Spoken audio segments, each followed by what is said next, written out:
بسم اللہ الرحمن الرحیم۔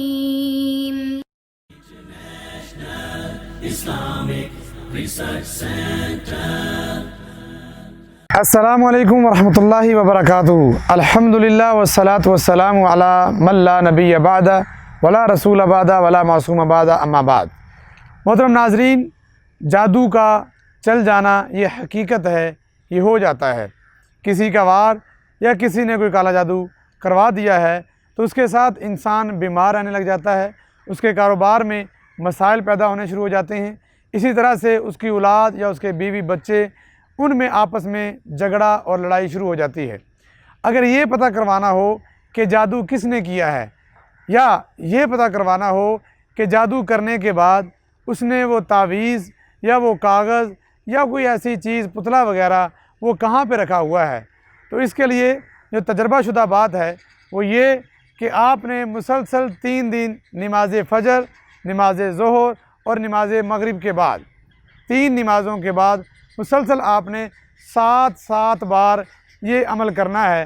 7 مرتبہ سورۃ الفاتحہ پڑھنی ہے، 7 مرتبہ سورۃ الانشراح الم نشرح لک صدرک یہ پڑھنی ہے، 7 مرتبہ قل هو اللہ احد، سورۃ الاخلاص، سورۃ الفلق، سورۃ الناس۔ یہ 5 جو چیزیں ہیں ان کو آپ نے 7 مرتبہ نماز فجر، نماز ظہر اور نماز مغرب کے بعد پڑھنا ہے۔ 3 دن مسلسل پڑھنا ہے تو آپ پر انشاءاللہ تعالی ضرور یہ بات کھل جائے گی کہ آپ کے ساتھ یہ معاملہ کس نے کیا۔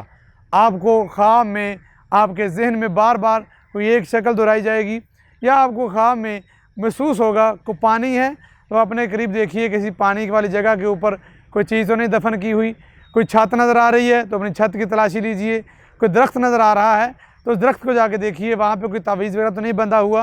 اس طرح سے سمجھ آ سکتی ہے کہ آپ پر وار کرنے والا کون ہے۔ لیکن یاد رکھیے، صرف شکوک و شبہات کی بنا پر آپس میں لڑائی نہ کیجیے، آپس میں فساد نہ کیجیے۔ پہلے کنفرم کیجیے کہ واقعتاً آپ کو جادو ہے، جادو کے اثرات ہیں، وہ آپ ہمارا پہلا کلپ سن سکتے ہیں۔ اسی طرح سے اگر کنفرم ہو جائے تو پھر آپ گیس لگا کر اس کے بارے میں پتہ لگا کر صرف اس سے بچیے، نہ کہ اس کے خلاف وار کیجیے اور اس کو بھی کسی طرح سے جادو کا نشانہ بنائیے۔ ہمیں اللہ رب العزت ہر طرح کے جادو اور شر سے محفوظ فرمائے، آمین ثم آمین۔